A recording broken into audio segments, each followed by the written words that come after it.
di Nusantara ini rusaknya banyak orang yang mengadopsi bahasa-bahasa yang sebenarnya tidak paham dengan arti bahasa itu.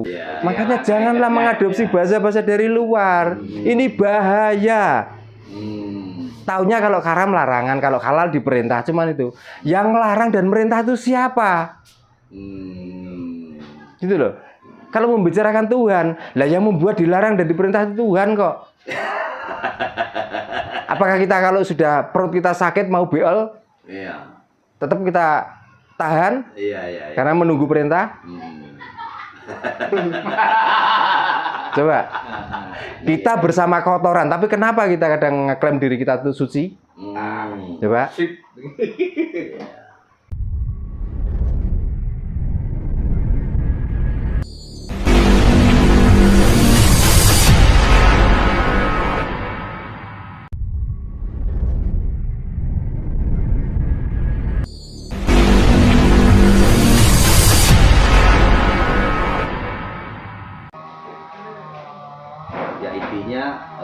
Semua mungkin bisa bercerita sesuai dari sumber-sumbernya masing-masing ya Pak. Nah dari situ kita nggak boleh saling membantah dan kita saling bertengkar, nggak boleh. Betul. Karena manusia rambut bisa sama hitamnya tapi pikirannya masing-masing gitu loh.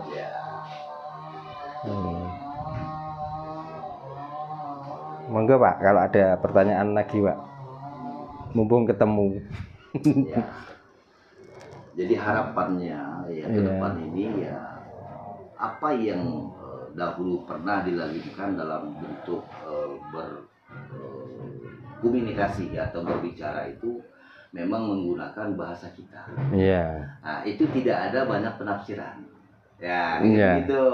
Ketika kita menggunakan bahasa asli kita. Harapannya itu pada generasi berikutnya dan untuk yang semasa sekarang ini mulai ke arah sana. Gitu. Karena apabila komunikasi itu tidak sesuai dengan kata yang dimaksudkan, itu akan membuat salah persepsi.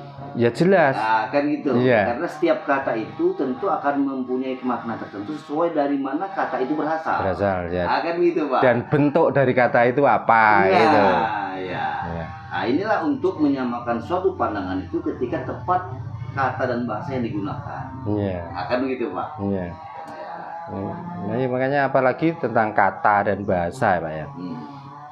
Apakah kita itu kurang dari keindahan kata dan bahasa kita sendiri? Kadang-kadang kita tuh mengadopsi bahasa orang lain.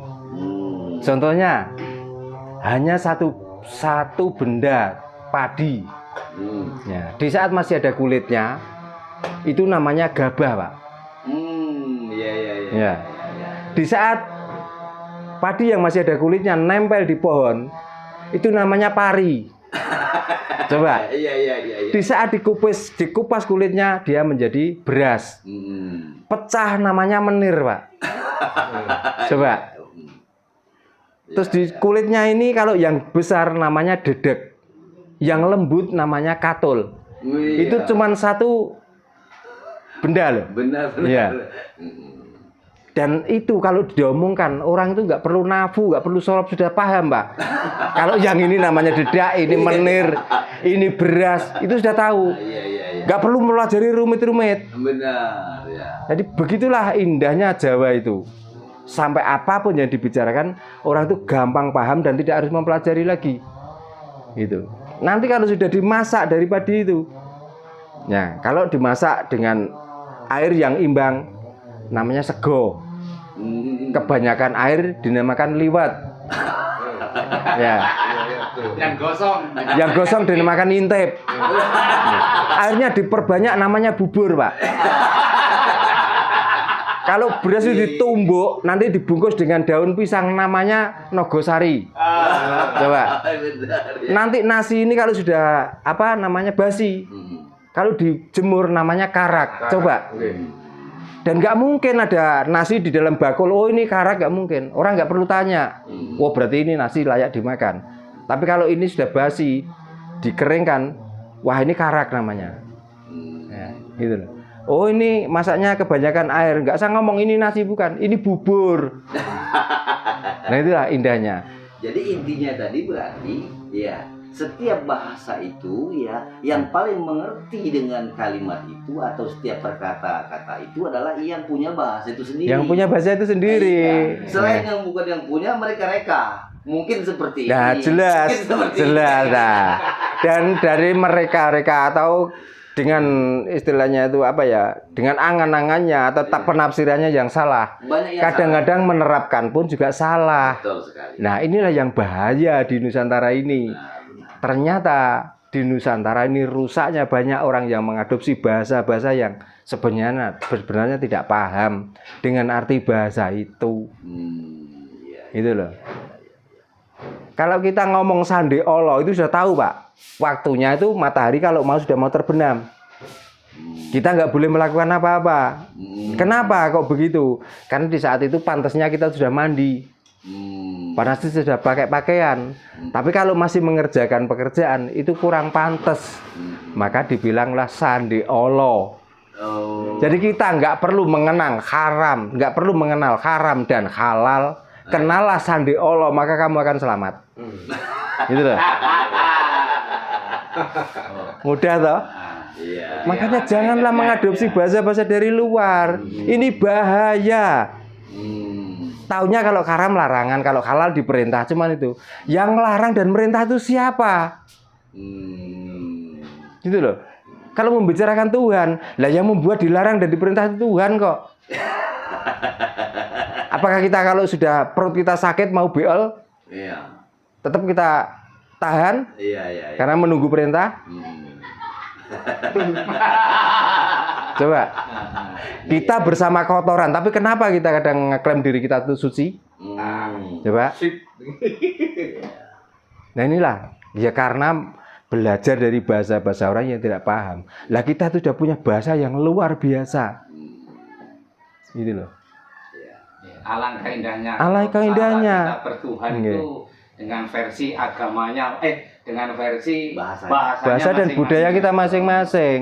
Seandainya budaya dan kepercayaan kita itu masih utuh, mungkin Nusantara nggak seperti ini kok, Pak. Saya yakin.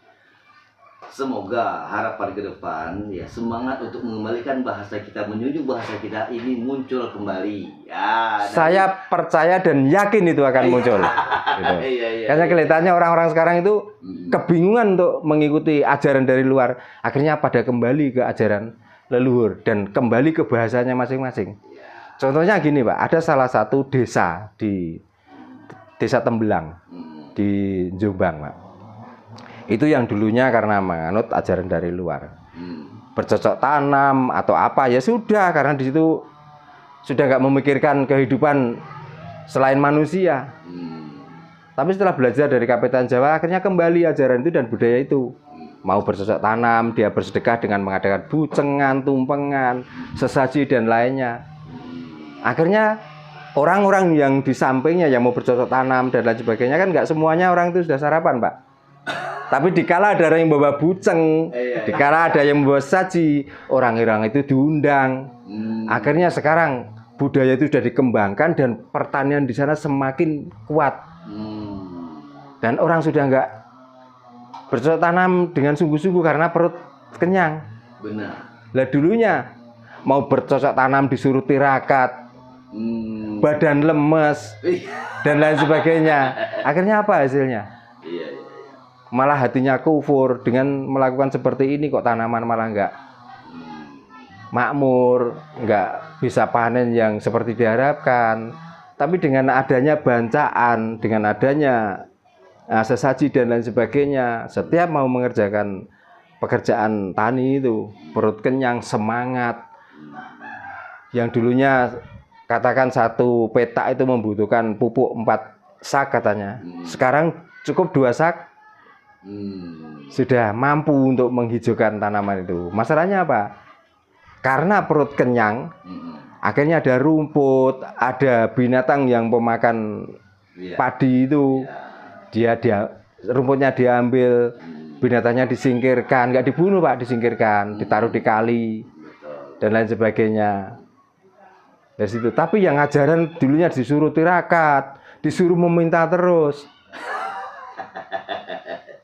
bertahun-tahun dan sekarang 4 tahun setelah mengenal ajaran Jawa. Ini fakta Pak, saya nggak ngomong kosong. Bisa dicek langsung ke sana. Iya. Dan tokohnya namanya Pak Sugeng. Dia selalu belajar di tempat saya ini.